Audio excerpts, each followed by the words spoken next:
नमस्कार. मुख्यमंत्री माझी लाडकी बहीण योजनेमध्ये 0 ITR धारक महिलांना मोठा दिलासा मिळाला आहे.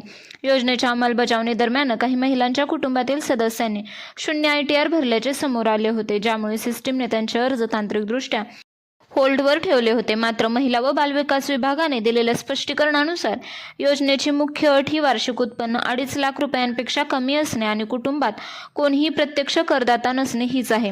0 ITR भरणाऱ्या व्यक्ती करदात्यांच्या श्रेणीत येत नसल्यामुळे अशा कुटुंबातील महिला या योजनेसाठी पूर्णपणे पात्र आहेत.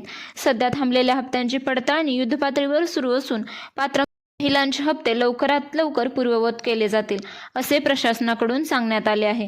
त्यामुळे 0 ITR भरणाऱ्या शेतकरी आणि भगिनींनी कोणत्याही फोनवर विश्वास ठेवू नये, असे आवाहन शासनातर्फे करण्यात आले आहे. कुटुंबाचे वार्षिक उत्पन्न 2.5 लाख रुपयांपेक्षा कमी असावे आणि कुटुंबात कोणीही प्रत्यक्ष करदाता नसावा.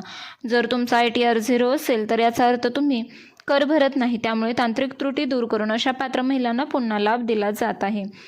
मुख्यमंत्री माझी लाडकी बहीण योजनेमध्ये सध्या शासनाकडून मोठ्या प्रमाणावर पडताळणी मोहीम म्हणजेच स्क्रुटनी सुरू आहे. या दरम्यान अनेक महिलांचे किंवा त्यांच्या पतींचे ITR रेकॉर्ड तपासले जात आहेत. यामुळे बऱ्याच महिलांचे चालू असलेले हप्ते तांत्रिक कारणांमुळे तात्पुरते थांबवले गेले होते, ज्यामुळे महिलांमध्ये चिंतेचे वातावरण होते. पण या योजनेचा मूळ नियम काय सांगतो? नियम कसा आहे की कुटुंबाचे वार्षिक उत्पन्न 2.5 लाख रुपयांपेक्षा कमी असावे आणि कुटुंबात कोणीही करदाता नसावा. जर तुम्ही किंवा तुमच्या पतीने व्यवसायासाठी किंवा गृहकर्जासाठी 0 ITR भरला असेल तर त्याचा सरळ अर्थ असा होतो की तुमचे उत्पन्न करपात्र नाही आणि तुम्ही टॅक्स भरत नाही.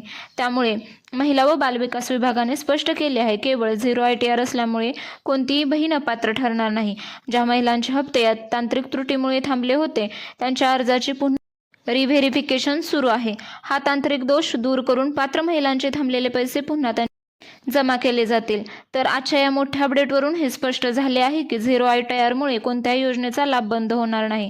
त्यामुळे 0 ITR भरणाऱ्या कोणत्याही भगिनींनी कोणत्याही अफवांवर विश्वास ठेवू नये, असे आवाहन शासनातर्फे करण्यात आले आहे. या योजनेसंदर्भातील पुढील प्रत्येक अधिकृत अपडेट तुमच्यापर्यंत पोहोचत राहू. ही बातमी जास्तीत जास्त बहिणींपर्यंत नक्की शेअर करा. व्हिडिओ आवडला तर प्लीज लाईक करा, शेअर करा आणि चॅनल अजूनही सबस्क्राईब केलं नसेल तर जरूर सबस्क्राईब करा. पुन्हा भेटूया अशाच एका नवीन महत्त्वाच्या व्हिडिओमध्ये. तोपर्यंत धन्यवाद.